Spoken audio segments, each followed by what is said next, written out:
अभी हम लोग देखेंगे चैप्टर नंबर 2 का सबसे इम्पोर्टेंट टॉपिक यहाँ से चालू होगा। अभी तक चैप्टर नंबर 2 में मोल कॉन्सेप्ट के बारे में जो first chapter of 11th standard में पढ़ चुके थे वही सब हमने पढ़ा। अभी हम लोग चैप्टर का मेन टॉपिक यहाँ से चालू होगा। टॉपिक है सॉल्युबिलिटी। यहाँ पे हम लोग डिफरेंट सॉल्यूशन देखने वाले हैं। पहले तो सॉल्यूट होगा, सॉलिड एंड सॉल्वेंट हमारा होगा लिक्विड। दूसरा हम लोग देखेंगे gaseous solute in liquid solvent and third हम लोग देखेंगे liquid solute in liquid solvent. तो डिफरेंट हम लोग 3 प्रकार के सॉल्यूशन देखने वाले हैं, ठीक है। लेकिन इसके पहले हमें सॉल्युबिलिटी क्या है वो पता होनी चाहिए। What is the definition of solubility? Solubility of a substance is its maximum amount that can be dissolved in a specific solvent at a specific temperature. I repeat, solubility of a substance is its maximum amount that can be dissolved in the specific solvent at a specific temperature. Solubility depend on nature of solute and solvent, temperature and pressure। 3 चीज़ों के ऊपर solubility depend करती है। और अगर gas जुड़ा हुआ है ना तो प्रेशर की इफेक्ट होगी। सॉलिड लिक्विड में, लिक्विड में प्रेशर की ज़्यादा इफेक्ट नहीं होगी। बाकी ये दोनों फैक्टर की इफेक्ट तीनों में होगी, ठीक है। सपोज मेरे पास कोई रेड कलर का सॉल्यूट है। आई हैव अ डाई और red colour powder which is soluble in water. I add some powder in the water, small amount of powder which is readily dissolve. तो solution जो form होता है उसको बोलते हैं अनसैचुरेटेड सॉल्यूशन, ठीक है। फिर थोड़ा और अमाउंट में सॉल्यूट डाला मैंने, रेड कलर का पाउडर, तो थोड़ा और ज़्यादा सॉल्यूबल हो गया। लेकिन सर्टेन ऐसे में ऐड करता गया एक ऐसे मोमेंट पर जहाँ पे सॉलिड डिसॉल्व होना बंद हो गया, मैक्सिमम लेवल पे आ गया, और such a solution is known as a saturated solution in which some solute remain insoluble and some solute remain soluble, which is soluble maximum soluble salt at particular temperature and this is insoluble salt। तो ये जो solution है ना उसमें जो concentration होगी, जैसे कि मैं सपोज मेरे पास 1 लीटर का सॉल्यूशन है और मैं मैक्सिमम 3 मोल सब्सटेंस डिसॉल्व कर पाया, तो उसकी मोलारिटी होगी 3 मोलारिटी कॉन्सेंट्रेशन, और वो कॉन्सेंट्रेशन को हम बोलेंगे solubility of that particular solute. यहाँ पे मे बी 1 मोलारिटी कॉन्सेंट्रेशन है, यहाँ पे 2 मोलारिटी कॉन्सेंट्रेशन है, लेकिन यहाँ पे समझो 3 मोलारिटी मैक्सिमम कॉन्सेंट्रेशन है, उसको हम बोलेंगे सॉल्युबिलिटी, ठीक है। अभी फर्स्ट एग्जांपल हम देखेंगे solubility of solid solute in liquid solvent. अभी हम लोग 2-3 एग्जांपल देखेंगे ये चीज़ समझने के लिए।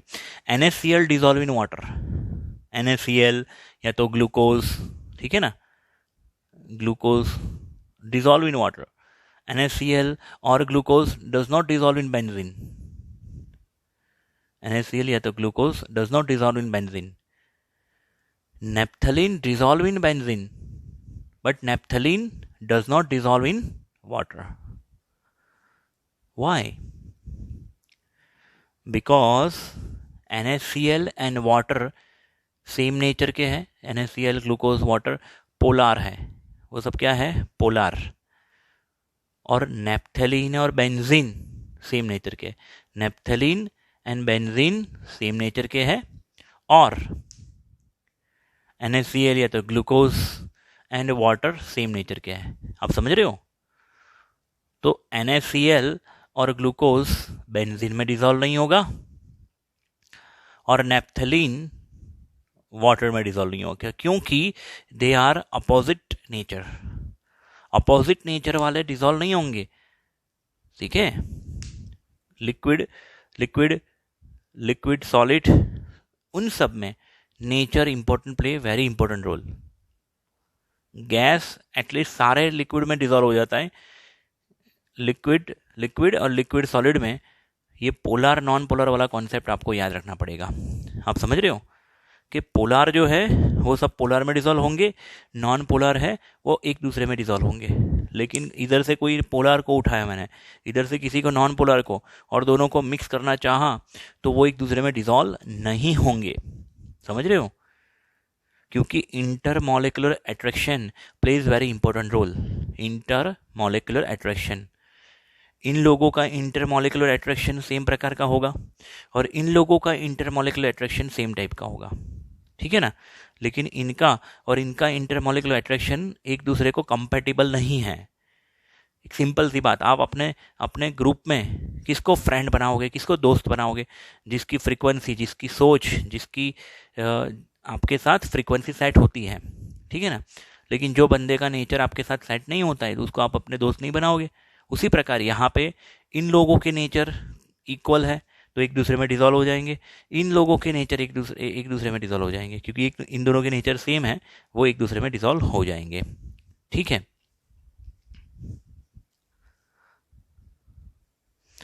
अभी मैं आपको सिंपल सा एक एक्सपेरिमेंट बताऊंगा।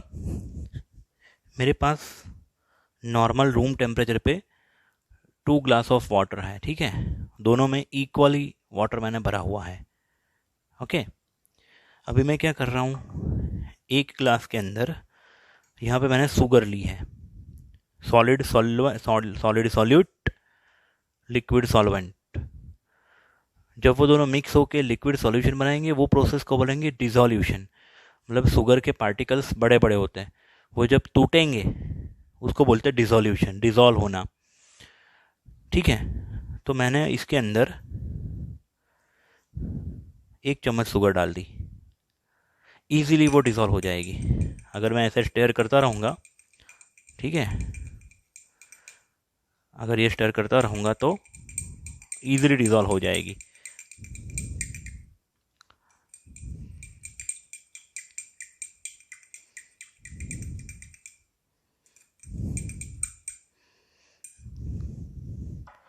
लेकिन अगर मैं दूसरे ग्लास के अंदर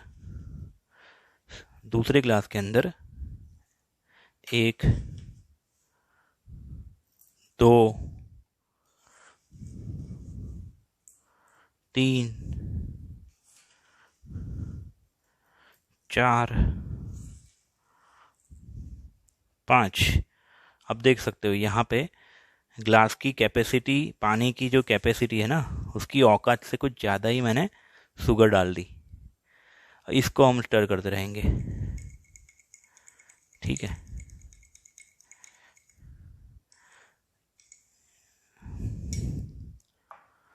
पहले वाले सॉल्यूशन को हमने स्टर किया था थोड़ा बहुत, थोड़ी सी शुगर बाकी है, ठीक है। अगर मैं परफेक्ट इसको स्टर करता रहूँगा तो ये भी डिसॉल्व हो जाएगा।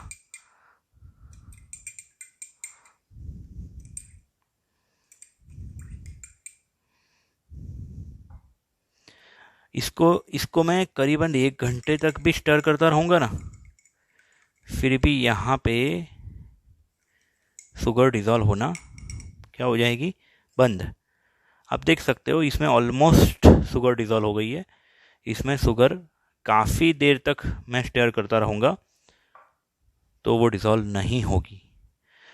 कुछ हद तक शुगर यहाँ पे डिसॉल्व हुई है, लेकिन यहाँ पे मैंने जब समझो 5 चम्मच यहाँ पे ऐड करी थी, 5 में से ऑलमोस्ट 3 स्पून, 2 स्पून जितना तो डिसॉल्व हो गया, लेकिन 3 स्पून ऑफ शुगर रिमेन अनडिसॉल्व्ड। ये मैंने ये फिगर में समझाया हुआ है। ऊपर जो है वो डिसॉल्व्ड पार्टिकल्स है और नीचे जो है वो अनडिसॉल्व्ड पार्टिकल।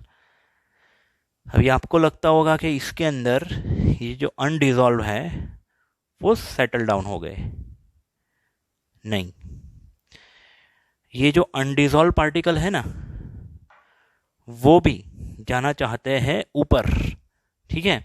अनडिसॉल्व पार्टिकल्स भी डिसॉल्व होंगे और डिसॉल्व पार्टिकल भी अनडिसॉल्व, मतलब कि ये जो हाई काइनेटिक एनर्जी वाले पार्टिकल है उसमें से एक आधा पार्टिकल इधर आ गया ना तो वो क्या करेगा, इधर चिपक जाएगा, और जो डिसॉल्व है उनमें से एक आध मॉलिक्यूल वापस ऊपर चला जाएगा।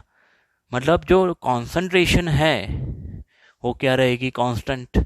And such a solution is known as a saturated solution. Such a solution is known as a saturated solution. Okay, अभी हम लोग आगे जाते हैं थियोरी में. अभी हम लोग समझेंगे effect of temperature.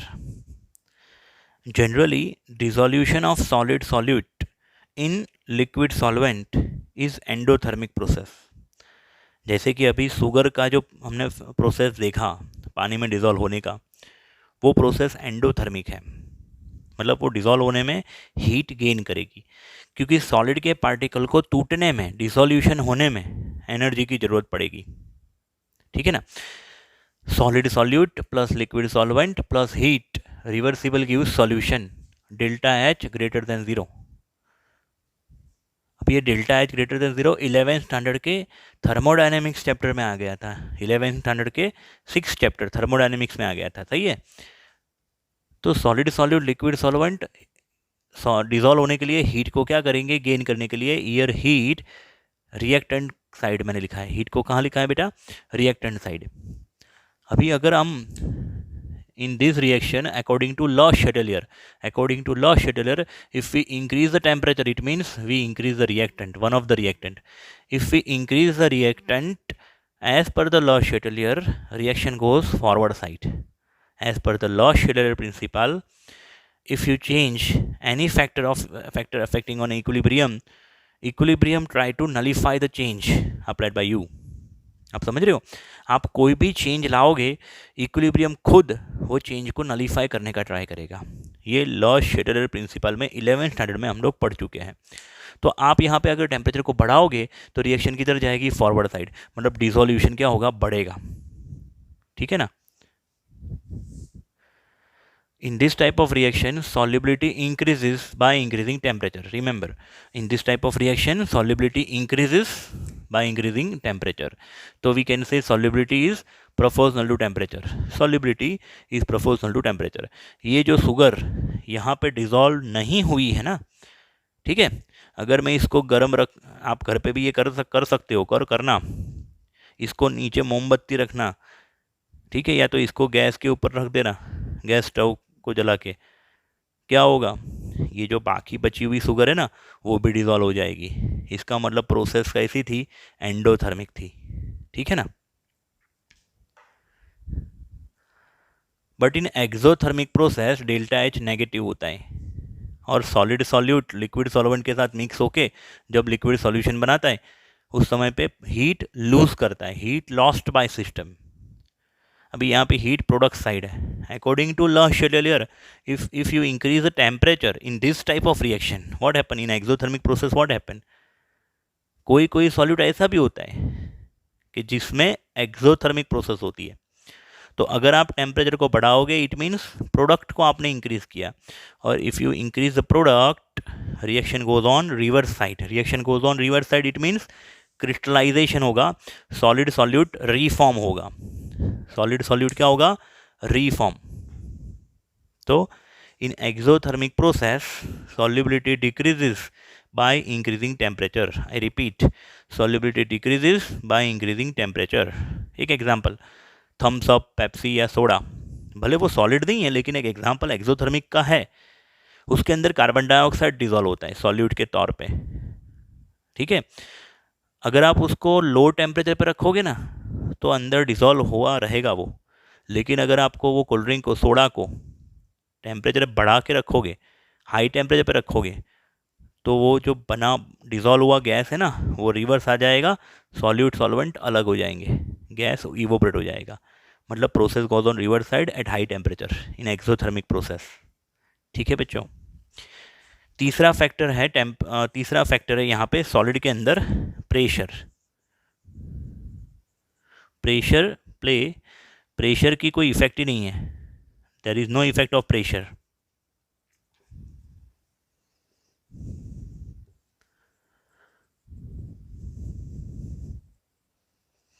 Pressure in this case in solid and liquid state,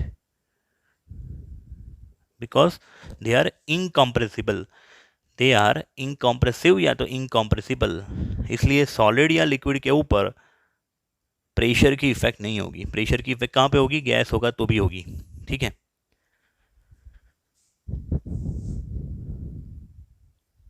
अभी सेकंड टॉपिक हम देखेंगे, solubility in of a gaseous solute in liquid solvent.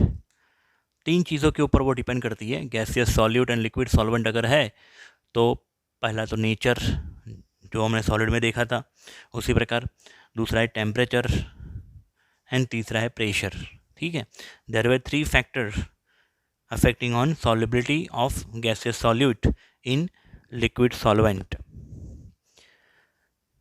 Almost all gases dissolve in all type of liquid in various proportion. कोई भी gas कोई भी liquid में plus और minus dissolve होगा। हाँ, गैस और लिक्विड का नेचर अगर सिमिलर है तो डिजॉल्व होने की टेंडेंसी ज़्यादा होगी। अगर नेचर अनइक्वल है तो वो गैस लिक्विड में कम डिजॉल्व होगा। जैसे कि एग्जांपल के तौर पे ऑक्सीजन गैस नॉन पोलर है और वाटर पोलर है। Oxygen dissolve very less amount in water, पानी में वो ऑक्सीजन लेस डिजॉल्व होता है, फिर भी वो पानी समुंदर का हो, तालाब का हो या रिवर का हो, उतना ऑक्सीजन अंदर जो लिविंग किंगडम है उनके लिए सफिशिएंट है। ठीक है, अमाउंट है 0.0006 gram oxygen in 1 litre water. 1 litre water में O2 की, वो भी सरफेस के ऊपर, ओशन में, सी में आप जैसे डेप्थ में जाओगे ना तो ये प्रपोर्शन और डिक्रीज होगा। ठीक है, इतना ऑक्सीजन भी सफिशिएंट है वहाँ पे। ऐसा कम डिजॉल्व क्यों है? क्योंकि ऑक्सीजन नॉन पोलर है, वाटर पोलर है। जबकि HCl dissolve readily in water. HCl क्या है? बहुत ही फास्ट डिजॉल्व हो जाता है और ज़्यादा मात्रा में डिजॉल्व हो सकता है। उसके पीछे का रीज़न क्या है? HCl is polar and water is also polar. तो दोनों अगर पोलर पोलर है तो ज़्यादा क्वांटिटी में डिजॉल्व होगा। ठीक है ना। दूसरा फैक्टर है टेम्परेचर। जब गैसियस सॉल्यूट लिक्विड सॉल्वेंट में डिजॉल्व होता है, लिक्विड सॉल्यूशन बनाता है, तब वो हीट प्रोड्यूस करता है, हीट लॉस्ट करता है। तो this process is exothermic process and exothermic process में डेल्टा H नेगेटिव होता है। सॉलिड में दो प्रोबेबिलिटी थी, एंडोथर्मिक एक्सोथर्मिक, लेकिन गैस में तो मैं फिक्स बता रहा हूँ कि जब गैसियस सॉल्यूट लिक्विड सॉल्वेंट में डिजॉल्व होगा तो वो प्रोसेस एक्सोथर्मिक ही होगी, क्योंकि गैस के पार्टिकल जिसकी काइनेटिक एनर्जी ज़्यादा होती है उनको सॉलिड में जाना है, सॉरी लिक्विड में जाना है, तो अपनी काइनेटिक एनर्जी उसको क्या करनी पड़ेगी? कम। उसके उस जो पार्टिकल्स फास्ट मूव हो रहे गैस के पार्टिकल, उसको लिक्विड में जाना है। ठीक है ना। तो अगर टेम्परेचर कम रखेंगे तो फ़ायदा होगा, टेम्परेचर ज़्यादा रखेंगे तो जो डिज़ोल्व हुआ गैस है वो इवोपरेट हो जाएगा। ठीक है, यही चीज़ को मैं लॉ शेटलर के प्रिंसिपल से भी समझा सकता हूँ आपको। In exothermic process solubility is inversely proportional to temperature. Le Chatelier principle में क्या समझाया था कि if you increase the product reaction goes on reverse side. तो आप थम्सअप या पेप्सी या सोडा को कूल करके पियोगे, ठंडा करके पियोगे ना, तो उसके अंदर जो सोडा के एफरवेंसिस होंगे, कार्बन डाइऑक्साइड के एफरवेंसिस, उसकी जो स्ट्रॉन्गनेस होगी वो ज़्यादा फील होगी। लेकिन अगर वही सोडा या थम्सअप को आप थोड़े गर्म करके, या मतलब गैस पे रखने की ज़रूरत नहीं है, नॉर्मल बाहर रख दो या थोड़ा धूप में रख दो 1-2 घंटे के लिए, फिर वो जो बॉटल ओपन करके आप पियोगे ना तो उसमें इतना ज़्यादा मज़ा नहीं आएगा, क्योंकि जैसे ही बॉटल आपने ओपन करी ना, गैस सारा कहाँ गया? उड़ गया, इवोपरेट हो गया। तो solubility decreases when increasing temperature in gaseous solute and liquid solvent. When you increase the temperature, solubility decreases. Temperature and solubility क्या है? इनवर्सली प्रोपोर्शनल में है। और थर्ड फैक्टर है प्रेशर। ये फिगर को समझिए ध्यान से। यहाँ पे एक पिस्टन रखा हुआ है, पिस्टन के ऊपर W1 वेट है, 2 फेज है। ये जो वाइट वाला पोर्शन दिख रहा है वो गैस है, रेड पार्टिकल्स है उसमें। समझने के लिए मैंने गैस पार्टिकल को बड़े बड़े दिखाए हैं, एक्चुअली इतने बड़े नहीं होते, लेकिन ये गैस के पार्टिकल है सॉल्यूट, यहाँ पे लिखा है अनडिजॉल्व गैसियस सॉल्यूट। और ये जो ब्लू वाला पोर्शन है वो सॉल्वेंट है, और सॉल्वेंट में कौन डिजॉल्व है? Dissolve solute gas, gaseous solute. अभी यहाँ पे जब प्रेशर कम है ना, प्रेशर कम है तो कम मात्रा में सॉल्यूट डिजॉल्व हुआ नीचे ब्लू वाले में, लेकिन ऊपर मैंने W1 W2 W3 वेट ज़्यादा रख दिया, जिसकी वजह से पिस्टन पे वजन आया, पिस्टन पे थोड़ा प्रेशर आया, जिसकी वजह से जो पार्टिकल यहाँ पे ऊपर थे ना वो चले गए नीचे, कुछ ही पार्टिकल ऊपर बचे, बाकी ज़्यादातर पार्टिकल कहाँ चले गए? लिक्विड में। मतलब कि उसकी सॉल्युबिलिटी बढ़ेगी, ठीक है ना। तो we can say solubility of gas या तो dissolve gas, amount of dissolve gas is proportional to partial pressure of gas over the surface of liquid. Liquid के सरफेस के ऊपर जो गैस है उसका प्रेशर अगर बढ़ेगा तो उसकी कॉन्सेंट्रेशन नीचे सॉल्यूशन में बढ़ेगी, solubility increases with partial pressure. Solubility को मैं एस नाम दे सकता हूँ, is proportional to partial pressure of gas. Solubility molarity में, मोलालिटी में, नॉर्मालिटी में, मोल फ्रैक्शन में, डिफरेंट डिफरेंट यूनिट में मेजर होती है, लेकिन डाल्टन और हेनरी साइंटिस्ट ने प्रपोज किया कि जो पार्शियल प्रेशर है is proportional to mole fraction of gaseous solute. Partial pressure of gas proportional to mole fraction of gas dissolve in liquid solvent. P proportional to X, P proportional to S, S के बदले मैंने X लिखा, बात तो same ही है।